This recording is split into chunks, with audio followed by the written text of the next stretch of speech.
اخواتي واحبابي عاملين ايه؟ اتمنى انكم تكونوا بخير. واليوم جينا لكم عشان نكمل لكم الفيديو بتاع امبارح. واذا عجبكم الفيديو ما تنسوش تعملوا اشتراك في القناه وتفعلوا زر الجرس عشان يوصل لكم كل جديد. ويلا بينا. خد يا وليه، عايزك في موضوع. خير يا هموكشه، فيه؟ تعالي كده بس اقعدي جنبي عشان عاوزك في موضوع مهم قوي. ودي قاعده اهي. خير؟ بقول لك ايه، هو انا لو اتجوزت عليك في حاجه تضايقك؟ لا يا حبيبي، ربنا ما يجيبش زعل ابدا. يعني هو لو في يوم دخلت عليك بعروسة مش هتتجرتي ولا تتشلي؟ والله يا حبيبي اللي خديك القرعة تاخده من الشوارع يعني ايه؟ يعني هو لو انا اتجوزت عليكي ده حاجة ما تضايقكيش؟ ولا ايه يا راجل انت؟ اتمس علمس؟ ايه ده؟ عشان خاطر ما تخرجنيش عن شعوري. انا ساكتة ومش قادرة اتكلم. ما حقاش اللي انا واخدك تخليص حق يعني؟ دي اخرتها يا ولية؟ اتجوزاني تخليص حق؟ يعني معنى كده لو انا اتجوزت مفيش زعل؟ اتلمع حموكشة في ليلتك دي وروح اعمل اللي انت عايزه. خليكي فاكرة انت اللي قلتي. تعالي يا عروس، خش رجلك اليمين. كسر رجليها اليمين على رجليها الشمال. مين دي يا راجل؟ يا نهارك اسود، مين دي؟ ايه يا حبيبتي، انا مش قايل لك؟ قلت لك هتجوز عليكي، قلت لي تاخدوا القرع وام الشهور. كنت مفكرة فنجرة بق يا حموكش. ما انت طول عمرك فنجرة بق على الفاضي. اشمعنى المرة دي؟ استهدي بالله بس كده يا حبيبتي واهدي وتعرف عليها، دي كويسة وأميرة وبتتكلم انجليزي كمان. وحياة امك، يعني جايبة تديني كورس ولا ايه؟ ده انت بجح قوي، جايب لي ضرة وداخل عليا بيها. لا لا يا حبيبتي، ما تقوليش ضرة، ده احنا هنبقى اخوات. خوات لما اخواتك يا شيخ. انت كمان بجحة زيه.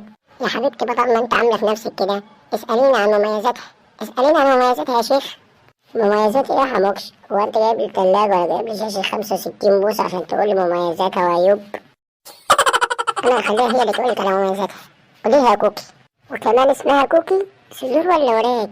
من غير تريقة لو سمحتي. بصي يا طنط، انا بعرف اعمل اندومي وشاي وبيض مسلوق وبيض مقلي وممكن اسخن عيش. ايه رايك، عرفت انقي ولا لا؟ كان ايه يا سودا على دماغك؟ ومين طنط دي يا بنت؟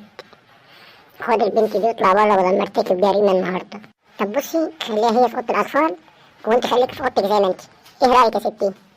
لا اصير والله يا اخويا. كتر خيرك. والله انا موتها لك، خلي بالك من شعرها دلوقتي. الحقني يا حموكشه. بس يا بنتي بالراحه، حرام عليك، هتفتحي دماغها مش كده خالص. دماغها ده انا هطلع راحه في ايدي دلوقتي. يا بنتي هتموتيها، انا كنت بهزر معاكي. دي منار صاحبة اختي يا بنتي، سيبيها هتموتيها. انا كنت بشوف رد فعلك ايه. بجد صاحبة اختك يا حموكشه ولا بتضحك عليا؟ بجد يا حبيبتي انا ما اقدرش ان انا اخونك.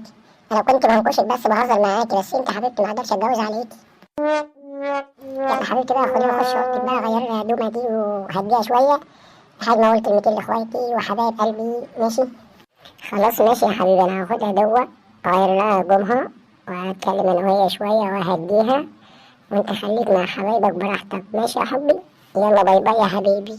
اخواتي واحبابي، اذا عجبكم الفيديو متنسوش تعملوا اشتراك في القناة وتفعلوا زر الجرس عشان يوصل لكم كل جديد. واللي احنا اللي عملناه ده النهاردة مش مجرد كوميديا او حاجة اللي احنا نضحك بيها الناس.